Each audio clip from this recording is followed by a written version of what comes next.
What's the most important invention of all time? We usually say the phone, the car, maybe even coffee. But one of the greatest inventions ever is probably sitting in your bathroom right now. It's a tiny, unassuming tool that battles bacteria, has saved countless teeth, and was partly invented inside a prison.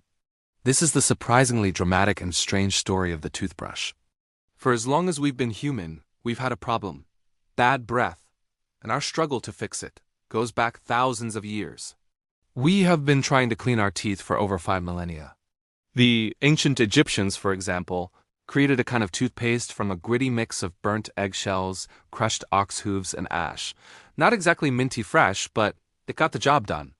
Over in ancient China and India, they had a different solution: the chew stick. These were small, aromatic twigs, usually from trees like the neem or miswak. You chew on one end until the fibers frayed, creating a natural bristle brush. You could then use it to scrub your teeth. It was simple, effective, and disposable. Every culture, from Babylon to Rome, had its own version of this. The goal was always the same: stop your mouth from smelling terrible. This shared ancient struggle against bad breath is the red thread that runs through our entire story. It's the engine of innovation. But the chew stick wasn't quite a toothbrush as we know it. The first recognizable bristle brush emerged from China during the Tang Dynasty, around the 7th century. The design was ingenious. They took a handle usually made of bamboo or animal bone and drilled small holes into it. Then, they insert coarse hairs plucked from the back of a Siberian boar and tie them in place. This was it, the first true toothbrush. When this invention eventually made its way to Europe, the reception was mixed.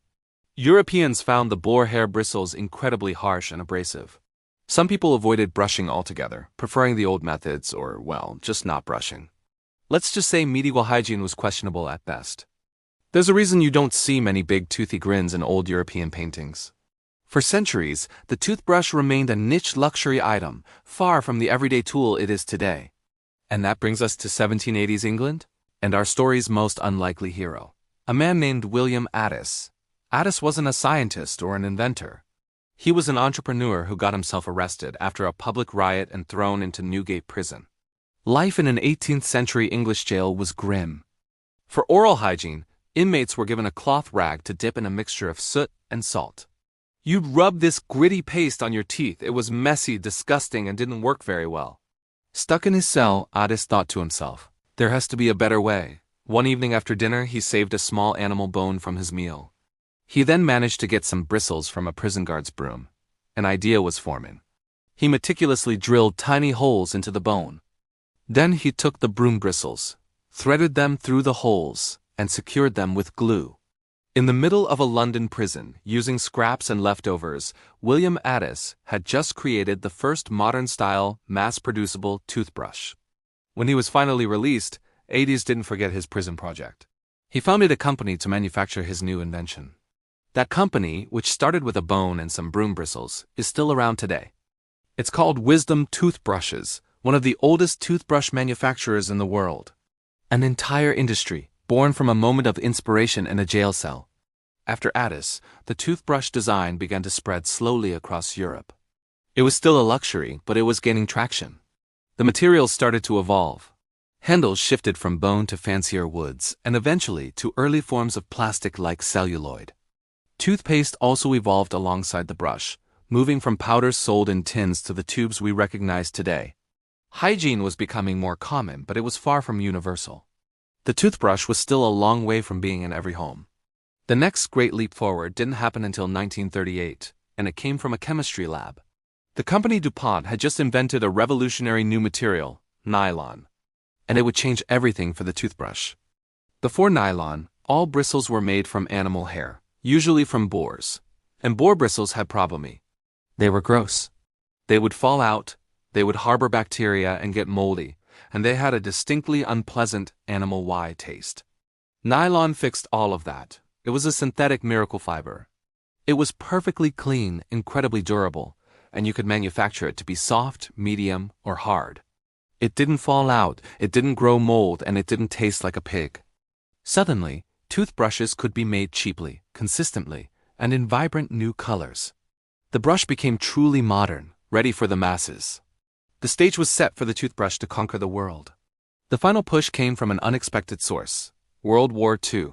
When millions of American soldiers were drafted, the U.S. military enforced strict hygiene standards.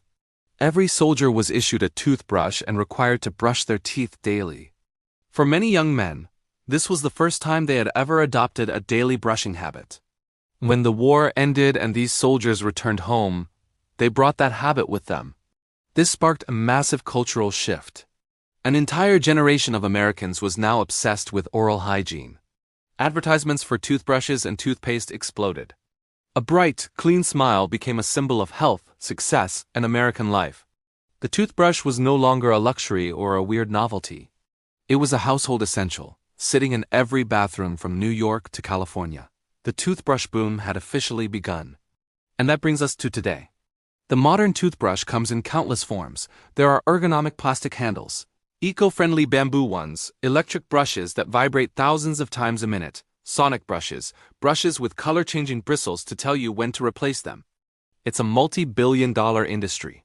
But despite all this technology, the core idea hasn't really changed in 5,000 years.